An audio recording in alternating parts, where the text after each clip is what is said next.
This is how to build a PC in 2020.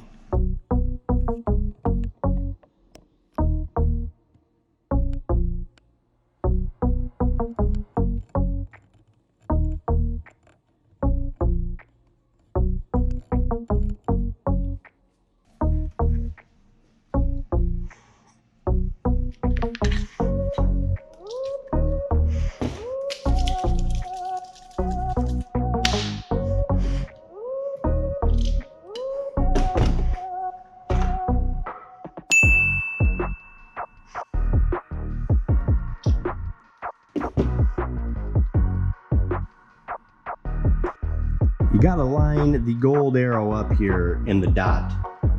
It's gotta work. Just shove it in if it doesn't seem to work. There we go. Good to go. Now, we gotta sanitize the RAM here.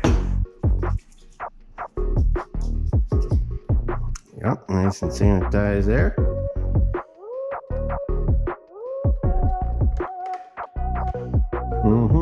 Yep, this one too. Oh yeah.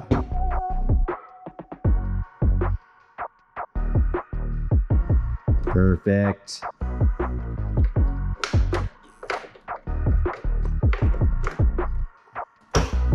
Good to go. Slap that cooler on there. You don't even need thermal paste because this sanitizer is going to take care of everything for you. And a fan in there for cooling. Now what you're going to want to do is it's going to need to sit for 3 whole days. So take that deal here and just let it sit in the dumpster there for 3 days because it has to quarantine before you can use it. And there you have it. That's how to build yourself a PC in 2020.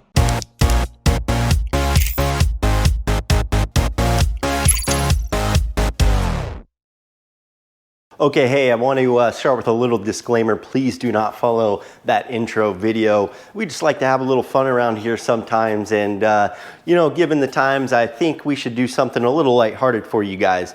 That being said, today we are actually going to be covering a build in 2020, and what I think is probably one of the best builds you can buy for the dollar right now, depending on your budget. Today we're going to be covering something that's about a $1,500 budget, maybe a little more, about $100 to $200 more. Strap in, guys. It's going to be a little bit of a longer video today, but if you're looking for quick tips on how to build and not just a montage of me putting parts in, that's what I'm going to cover today.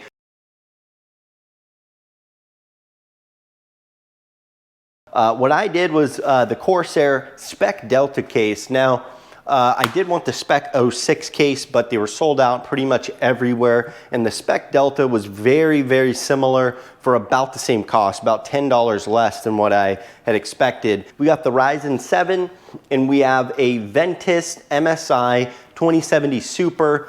Phenomenal card for the price. I think I got it for about $499, which it's normally $510, so a little bit of savings there. And then on the Ryzen 7, we got the 3800X. I'll tell you why here in just a minute. That being said, we run over to the RAM. We got some Vengeance Pro, the RGB. We don't really need to go RGB, but it wasn't that much more expensive than the standard Vengeance. I think this was $99. The regular Vengeance 3200 megahertz 16 gig kit was $85.99. So whatever, 10, 15 bucks extra just to have that RGB, light up the case a little bit. Went with Seagate 2 terabyte. I also have an Intel 660p. We went ahead and powered all this with one of Corsair's HX 750s. Great power supply, fully modular power supply. We have the Kraken M22. Why? Because I have a lot of you guys on here. Again, I did a Kraken M22 video. I did some benchmarking, install guides, and I get a lot of questions. Hey, can my Kraken M22 cool a 9900K? Can it cool a 3700X, a 3800X, 3900? All of them. And here today, I'm using this to show you guys that you can definitely cool Ryzen 7 3800X with something like this. Now this is actually going to cool the Ryzen a lot better than it will Intel. Intel has a higher TDP than Ryzen. Behind it all, kind of putting everything together, I did the MSI X570, and it's their gaming edge Wi-Fi. And this one's definitely going to be optimized for the 3rd gen Ryzen. You're going to want a B450 Max and X570, something along those lines, so you don't have to update this thing before you put in your 3rd gen Ryzen. So that's my first tip. Let's just dive right into it, guys. I'm going to go ahead and start this build out. Again, it's going to be a longer video, so strap yourself in here.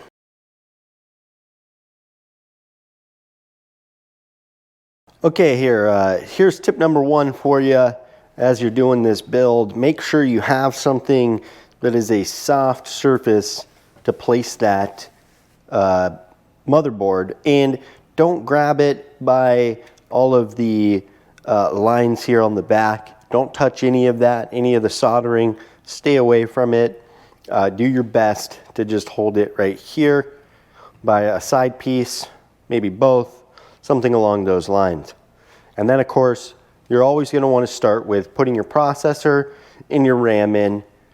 Don't touch your graphics card at all until the very, very end. All right. Oh, see that right there? 3800X. Now I'll tell you why I got the 3800X real quick. Because literally I paid the same amount for the 3800X, including tax, as I would for the 3700X. We've got our Vengeance Pro.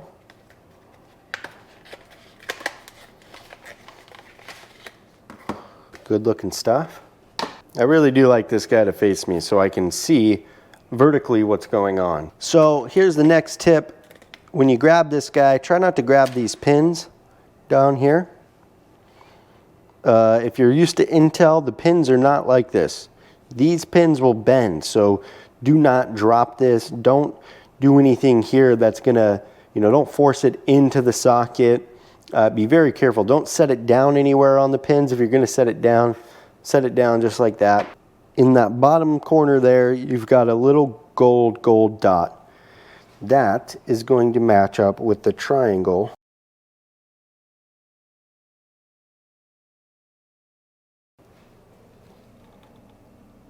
Now just give it a little love here, see if it moves around, scoots around. If it doesn't, go ahead and clamp this guy all the way closed. Now here's another quick tip, right? Typically your dual channel slot is going to be your 2 and 4, and I have an X470 board and it's 2 and 4. So you'll be able to run the dual channel RAM capability if you put it on those particular DIMM slots.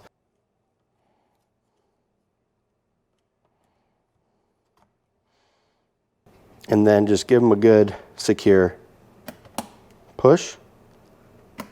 So the beautiful part on this is we have a nice shield here for the NVMe drive. And of course, I brought my trusty iFixit kit. This was given to me. Actually, I'm just kidding. I'm not going to sport this iFixit kit. But I did buy this. I got it for 20 bucks, 30 bucks, something like that. Has a nice couple drives in it. So we're going to test it out and see how well it works.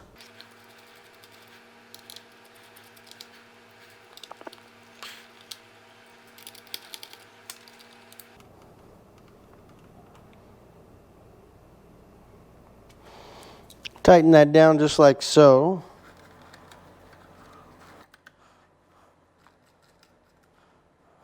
And this, my friends, is going to serve as your cooler for your M.2. That way the graphics card here isn't going to overheat that SSD, which I have experienced a couple times in the past. So it's a beautiful thing to have that. I love it. Awesome. Pull this plastic off here. Oh yeah.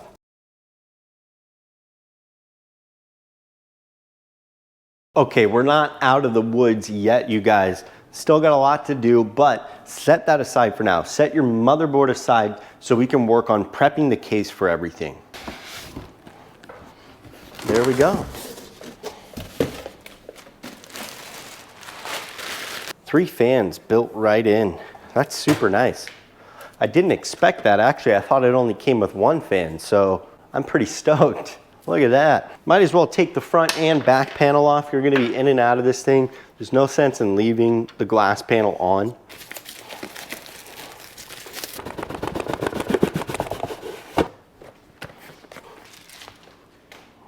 Okay, well, this is where having a nice little tray to hold all your nuts and bolts is gonna come in handy, because I gotta take apart all these little pieces here of hardware from all the different items we have. So we have our power supply.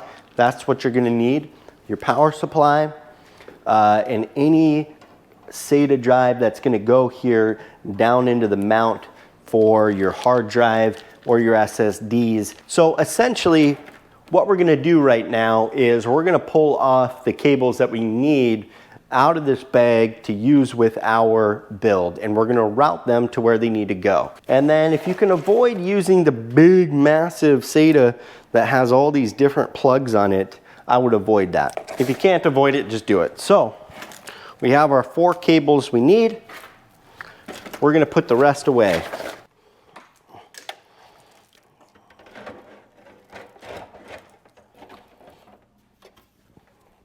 We're at about the halfway mark. And what I mean by that is we've prepared the case, we've prepared the motherboard, we've done half the work here. We're still gonna have to do some cable management. We gotta put the all-in-one cooler in. We have to route all the wiring from the fans to the motherboard because we don't have a fan controller on this guy. So there's still a bit of tedious work to do. And I'm not gonna make you guys sit through all of that, but I'm gonna give you a few tips. Map it out on your motherboard before you install it. Know exactly where you're gonna be plugging everything in. Otherwise, you're gonna do a lot of back and forth, back and forth, back and forth, and it's gonna take you hours. And then finally, when you go to plug in your PC, what you're gonna find is you left something unplugged, a wire is it's obstructing something, or you didn't quite get the layout and the look that you want. If you're spending $1,500 to $1,700 on a PC, you're gonna want it to look aesthetically good as the money you spent on it. So take a little bit of time, map it out, use some good ties to tie all the wires together. And this case, if you're using a spec case, they have great wire management capability. I'll catch you up on where we're at and what the next steps are, but I'm gonna kind of fast forward through the next few bits because it's a lot of wire management and oh, this cable goes here. And just know, you guys, you can route it to whichever plug you want. Fan connectors, fan controller, RGB. You can route it to whatever your motherboard is capable of. So where we're at right now, I've put in the power supply. I've put in the hard drive. I've routed some of our cables to where I expect them to go. This may change a little bit. That's totally okay. It's all about the aesthetics here. And then I'm gonna flip it around and I'm gonna prep and get ready to put this motherboard in so I can run all the fan cables, get those plugged, routed, cable managed, and then we can go ahead and start working on putting the cooler in on that end as well. And those kind of go hand in hand, so I'll pause when I get there and we'll go ahead and show you that part.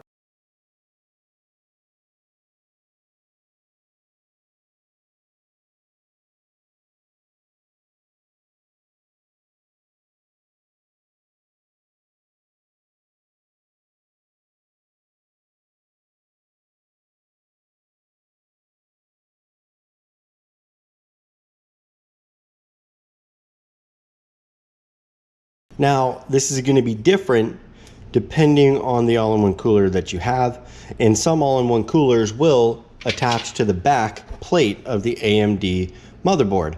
This particular cooler does not. It uses its own little riser pad and back plate here.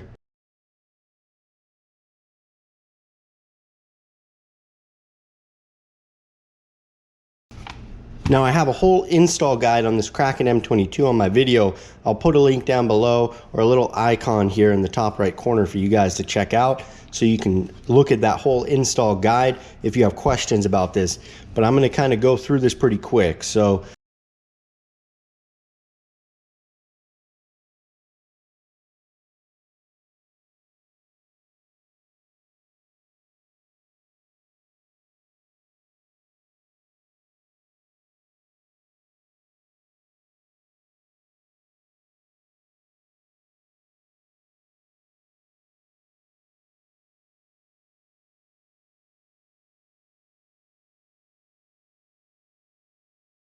quick last bit of tip here for you guys before I do all the cable management. You are absolutely at this point going to want to plug as much as you can in. You have all of your power type cables, your USB cables over here, fan cables. You're going to have to run that all the way wherever you want it to go at this very point, making sure to manage it properly. This is all your power reset, power switch, and your LED lights. You see that? Those are going to go into these guys right here. Boom, super easy. Plug those in where they say to go, and then route this one properly. That's the only one I get questions on all the time. So that's my last tip. If you're plugging fans in, try to keep fans on this side of the chassis on fan lines that are over here or down here. If you have fans going at the top up here or on the side, route them so they connect over to here. Down at the bottom or along the side right here.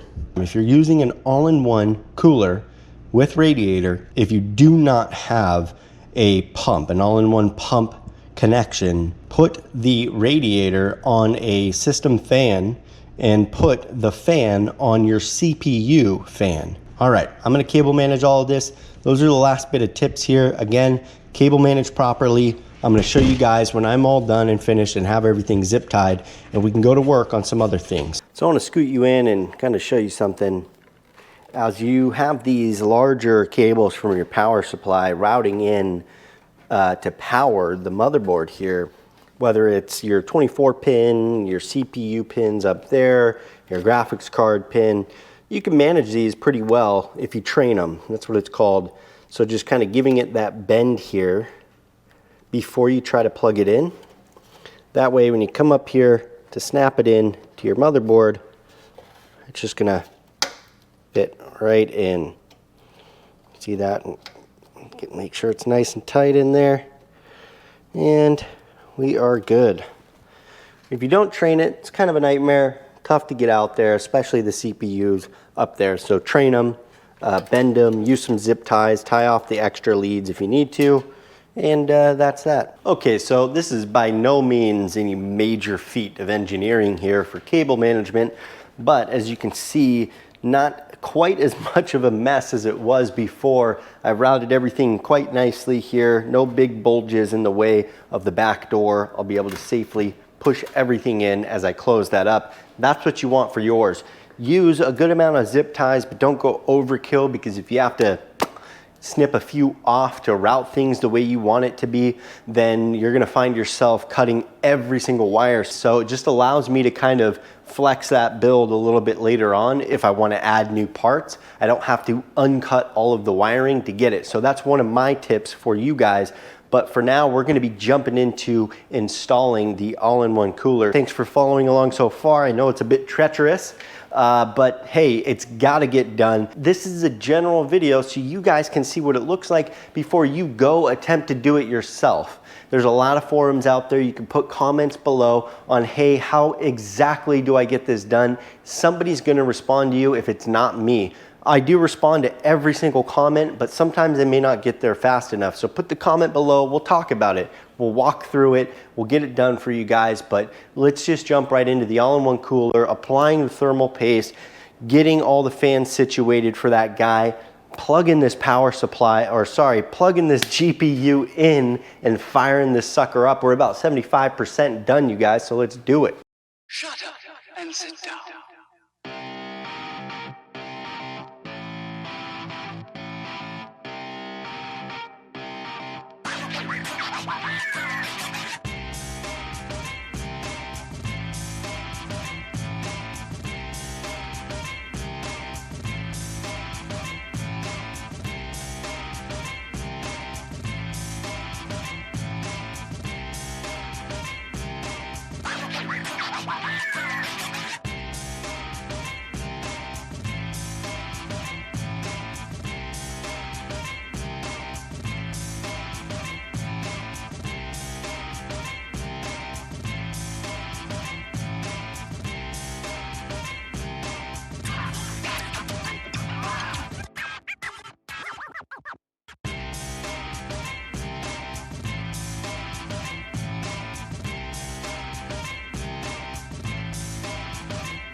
Shut up and sit down.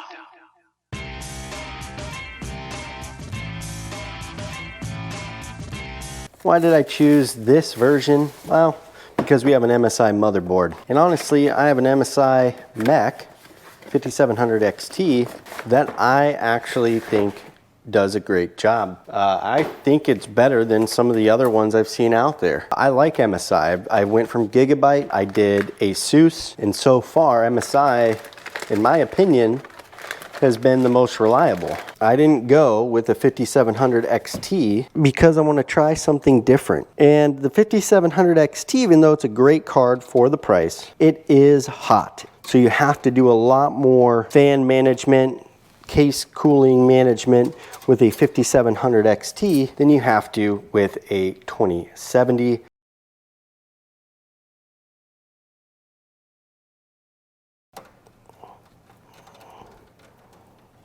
Look at that tighten up right there. Oh yeah. Tighten that sucker up real good.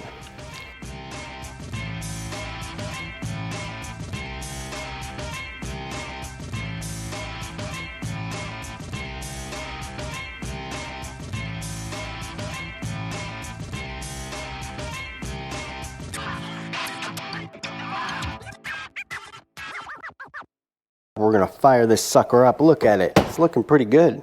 This has gone pretty smooth, you guys, and it looks like it's gonna be a rockin' setup. So here we are.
All right, well, that's pretty much it. That wraps up the build. However, I do want to go over a few things with you. If you want to check out the benchmarks on this build, where I compare it against a similar build with AMD parts only, then check out my next video. It's going to be coming up. It's going to be a comparison, a benchmark on this build, and more as to why I chose these parts and why I think this is the best build for 2020. But because this is how to build a PC in 2020, I want to go over a few important things I did here at the end. So let's start with cable management. Now, I managed really well in back all the way up to the front, and even at the end I had to route a few fans here that you guys didn't see me actually do. So if you have any questions, put it in the comments below. If you have any parts, any additional parts that I didn't go over, such as fan controllers, maybe you do a 240 millimeter all-in-one unit, or you wanted to add RGB fans to this, well, you can ask me in the comments below. I'll summarize by saying that it's all very similar, and I'm trying to do my best to get as many individual build guides as I can so I can refer you to something on my channel that you're messing with or that you're installing on your PC. As far as troubleshooting goes, let's say you get this far and your PC doesn't actually post. Well, number one, comment below. Let's figure it out. Could be a number of things. Retrace your steps. That's the number one thing you can do. Make sure everything is securely connected. If you don't get this far and you don't see lights lighting up, or maybe it turns on and it power cycles, it's not posting properly. Unplug it from power, number one. And then comment below. Check out some threads online. There's some good Facebook, Reddit, and YouTube videos about a lot of these things on here. And again, I'm trying to make as many as I can. So retrace your steps, connect everything that you possibly can, make sure it's firm, and that all your connections are in, especially your power switch connectors that are typically down here on the bottom right. Make sure those are plugged in. So a couple things that I like about this build. So I do want to cover, this case is phenomenal with this motherboard. The X570 Edge Wi-Fi, the Carbide Spec Delta, these two work hand in hand. There are 4 to 5 system fan connectors down here at the bottom of the motherboard, and it works perfect because I have 1, 2, 3, 4 system fans, 1 CPU fan, and I still have room for probably 1, maybe 2 more fans, as well as my all-in-one cooler. So phenomenal. I love that about this. One last thing that I liked about this case is how airy it is. You have an entire vent up here that's all airflow. It's phenomenal. I love it. I think it's great. I don't think we're going to have any issues here with the build at all. I think it's a phenomenal build, and if you're looking for a PC right now around the $1,500 to $1,700 price point, I'll put all of this down below for you guys to check it out. Now let's talk about some things that I didn't really like. I don't like the space below here. There's not a lot of room for your power supply and all of your hard drives. If you're going to be doing multiple hard drives, it's going to get packed really, really quick. I don't necessarily like that it doesn't come with a fan hub. They give you 3 fans, 4 fans with this, 3 of which are LED, and they don't give you a fan hub. Maybe that's what the Spec 06 is $10, $15 extra for. But if you're gonna throw in 3, 4 fans, you might as well throw in a fan hub so you don't have to route 4 different cables. Luckily I have a motherboard that works well, which is why these pair good. But I didn't really like that about this case, that they don't have a fan hub and that it has a really, really small compartment down here for your power supply and all your hard drives. Otherwise, I thought it was great. It comes with a lot of accessories. I'm actually very impressed. I always am with Corsair. It was about $85, $90 for this case, so I'll leave it at that. You guys put some comments below. If I missed something and you want an explanation, please ask me. Again, this is a high-level overview of what it takes to build a PC today and kind of the parts and components that go with it. All right, so hey, if you made it this far in this video, guys, I appreciate you taking the time to watch it. I know it was a little lengthy. That's not always the case here on the channel, so please give it a like if it helped you in any way. Subscribe to the channel, share it with your friends, tell them what we're doing here. We've got a lot of videos, a lot of content going up lately, at least once a week, and a lot of it is stuff like this: builds, install guides, new tech, what's coming out in the future. So I appreciate it, you guys, and as always, I'll catch you in the next video.